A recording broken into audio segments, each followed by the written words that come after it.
Bom dia. Bem-vindo a todos. Meu nome é Ricardo. Vamos falar a respeito da adoção da ISO 19650 e como ela pode ajudar nas suas organizações. Então, toda essa estrutura que a gente viu até no painel anterior, de organização de dados, gerar informação, tratar isso como conhecimento, vocês vão começar a perceber que é relevante quando a gente está começando a definir requisitos e tratar isso no aspecto de a informação ser compartilhada entre as partes. Então, sou o Ricardo, tenho alguma formação em engenharia civil, alguns MBAs, formações voltadas também em BIM, e minha área de atuação é tanto de edificações quanto de infraestrutura, avaliações, perícias, modelagem de informação da construção. A gente tem como conceitos principais aqui, primeiro, o gerenciamento da informação. Isso é importante porque a gente vai tratar nessa trilha de dados, informação e conhecimento e levar isso cada vez mais aos contratantes. Então, é importante que ele defina seus requisitos, tenha isso muito bem estruturado para que os projetos, as informações sejam relevantes e as entregas sejam compatíveis, confiáveis, validadas e compartilhadas no ciclo de vida dessa informação. Então, faça uso de sistemas de informação, faça uso de comunicação o mais ampla possível para que as partes possam trocar informações e decidir. Depois, a gente olhando com relação ao gerenciamento do processo, da gestão da informação, nós temos uma primeira definição que é de requisitos da informação da organização. Então, muitas vezes, o contratante pode não conhecer isso, e aí a gente tem que facilitar a como construir todos esses requisitos aí, para que isso seja bem compartilhado, gerenciado ao longo do ciclo de vida da informação. Então, o primeiro é um OIR, um requisito da informação da organização. Depois a gente vai contribuir a partir desse OIR aí para outros dois, um de projeto, PIR, e outro de ativo, Asset Information Requirement. Então isso é importante também porque vão delimitar aí o escopo daquilo que o projeto tem que atender e depois da entrega da construção, como que tem que ser tratado isso no ponto de vista do ativo, da gestão de manutenção, operação desse ativo. Esses documentos todos vão contribuir com o requisito de troca de informação, o EIR. Ele, por sua vez, aí vai direcionar as partes, como elas vão conseguir fazer esse gerenciamento ao longo do projeto e também trazer nos modelos do ativo ou no modelo do projeto aquilo que é necessário para que seja validado.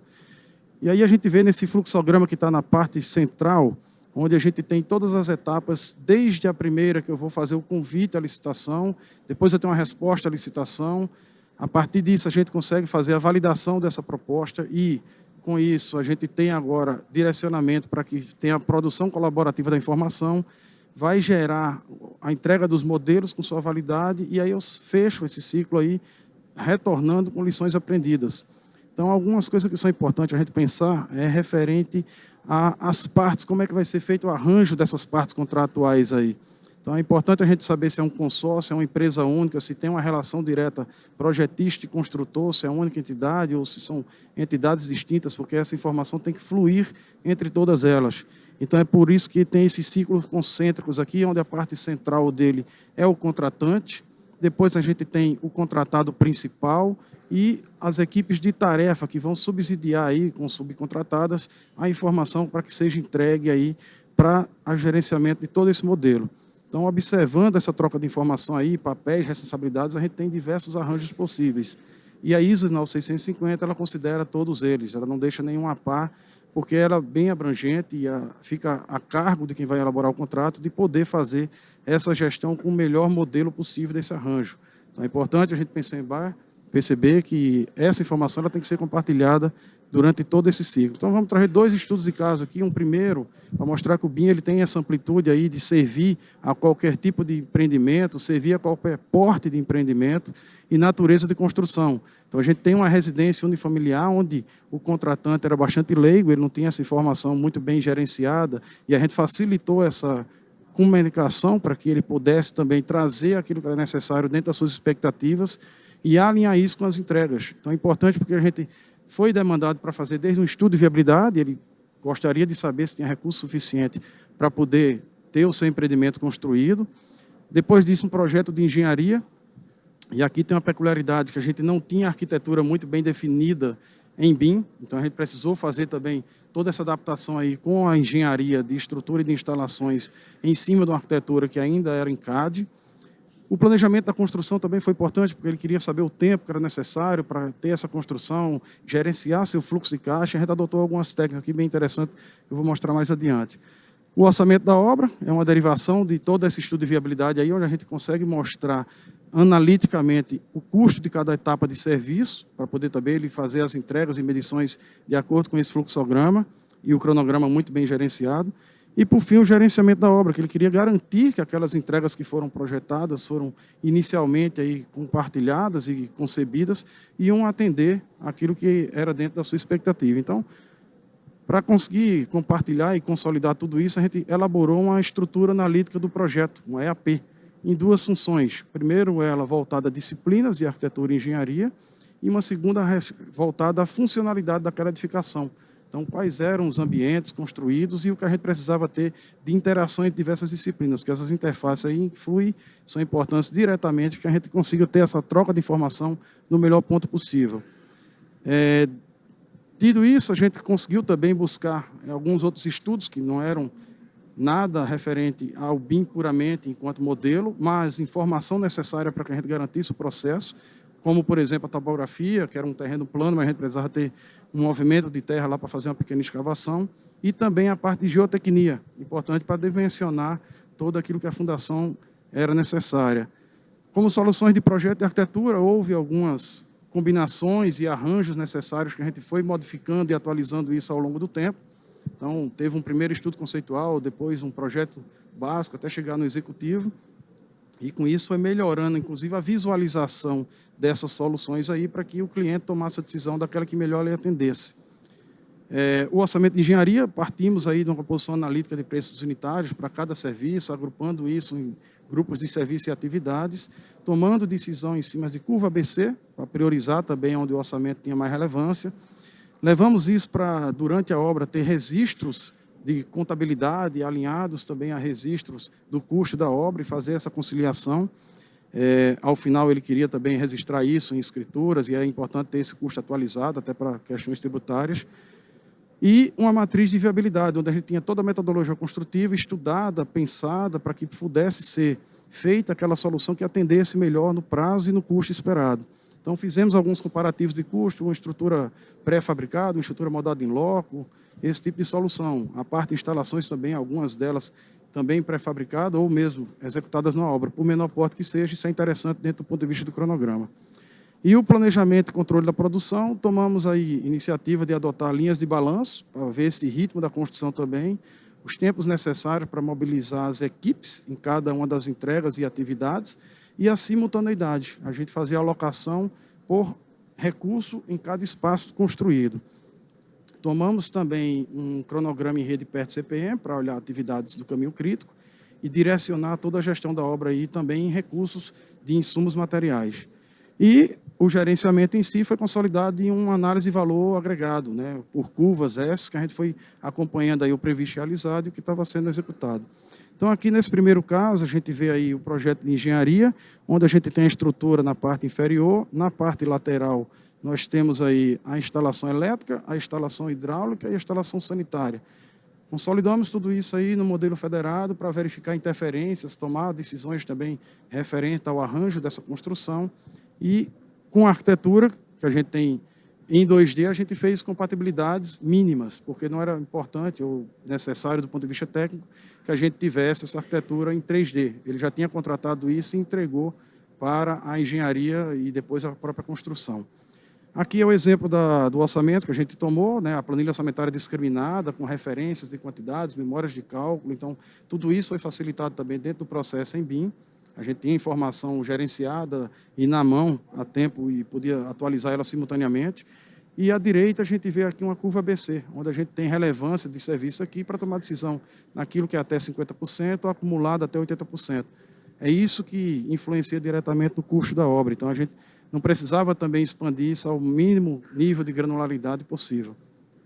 Bom, a linha de balanço, como vocês viram aqui, cada cor dessa representa uma equipe mobilizada, uma frente de serviço, que a gente tinha simultaneidades a depender do pavimento. Então, tinham 3 pavimentos nessa residência aqui que a gente precisou para otimizar esse cronograma aqui. Então, a gente está tratando sempre de informação, é isso o insumo principal que era levado ao cliente, para que ele pudesse atender aí as equipes simultaneamente alocadas nos seus devidos pavimentos.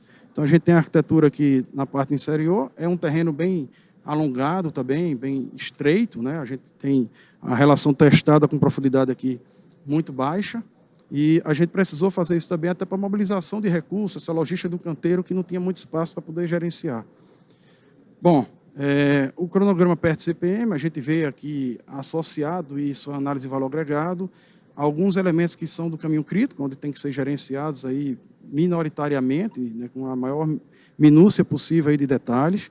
Algumas atividades e indicadores que a gente mostrou também referente ao desempenho, se estava atrasado, se estava acima ou abaixo do custo.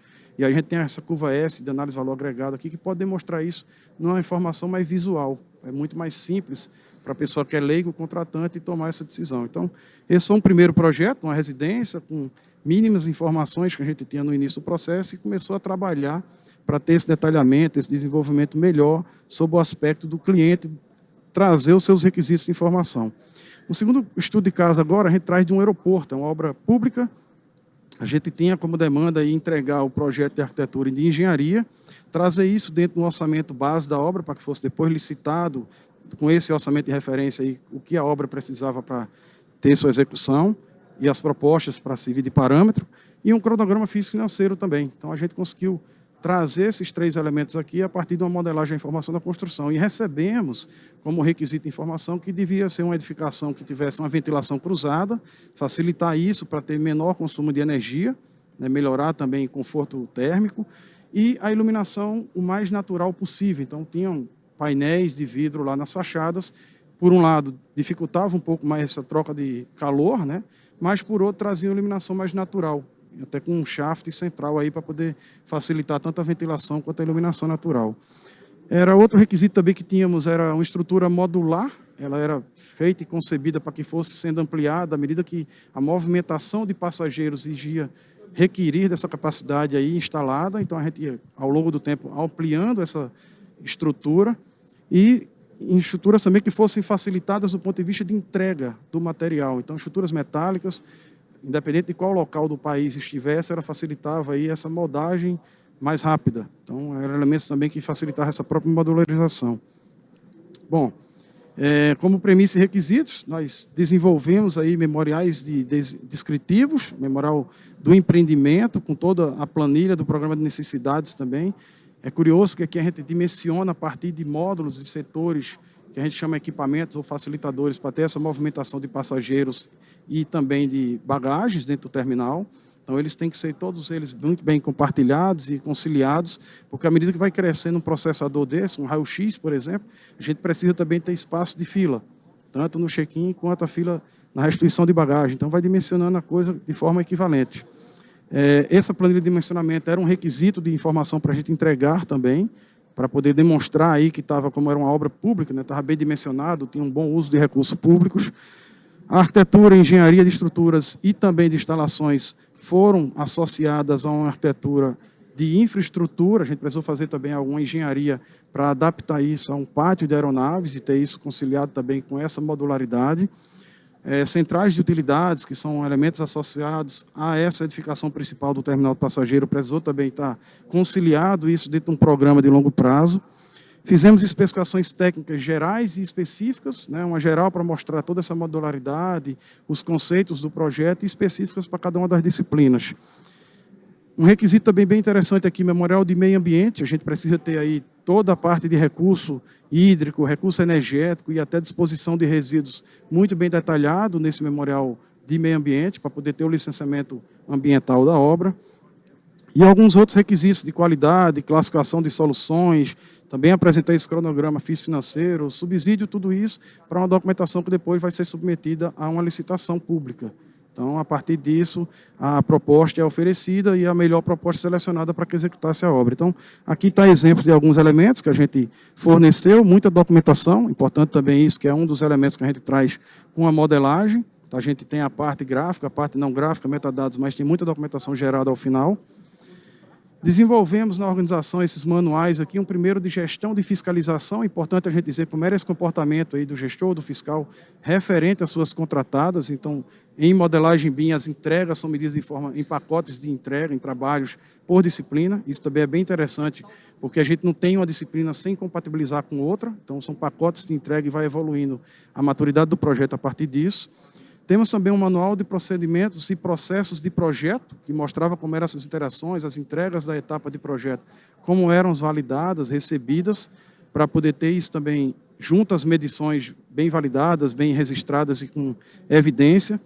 E tivemos a necessidade de fazer também um manual de um CDE, do Ambiente Comum de Dados, para poder trocar essa informação de uma maneira fluida, de uma maneira estruturada, com padronização, e que a contratada também entendesse isso antes de oferecer sua proposta.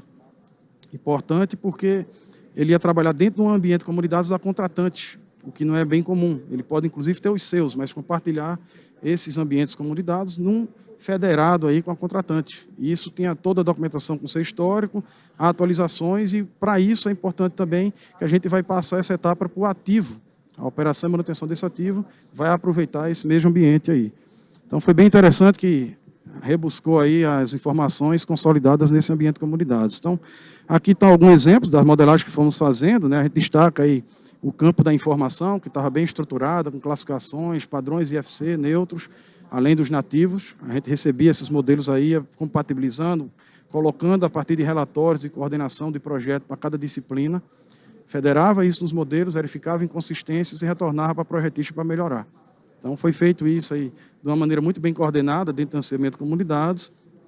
E para a tomada de decisão, nesse caso aqui, a gente precisou ter elementos de infraestrutura, elementos de modelagem, elementos desse ambiente de comunidades, do software, hardware, e alguns equipamentos também, que são de formas aí, tecnologias habilitantes para a gente capturar essa informação.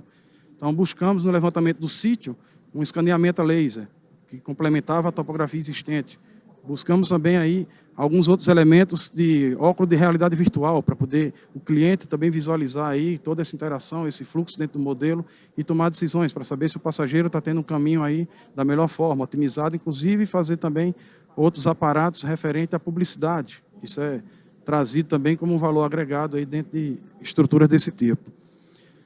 A documentação de projeto, nós precisamos desenvolver dentro desse CDE aí também muita estrutura de fluxo de dados e informações aí que pudessem ser para cada uma das etapas, seja elemento de estudo preliminar, projeto básico, executivo, e nós tínhamos os processos muito bem mapeados, até para aferir as entregas, saber se aquilo estava sendo aceito, bem recebido, e poder partir para a etapa seguinte. Então, era feita toda essa coordenação aí de todas as disciplinas. Era elaborado um relatório de coordenação de projeto em cada uma das etapas, né? A gente tinha marcos definidos para que essas entregas acontecessem.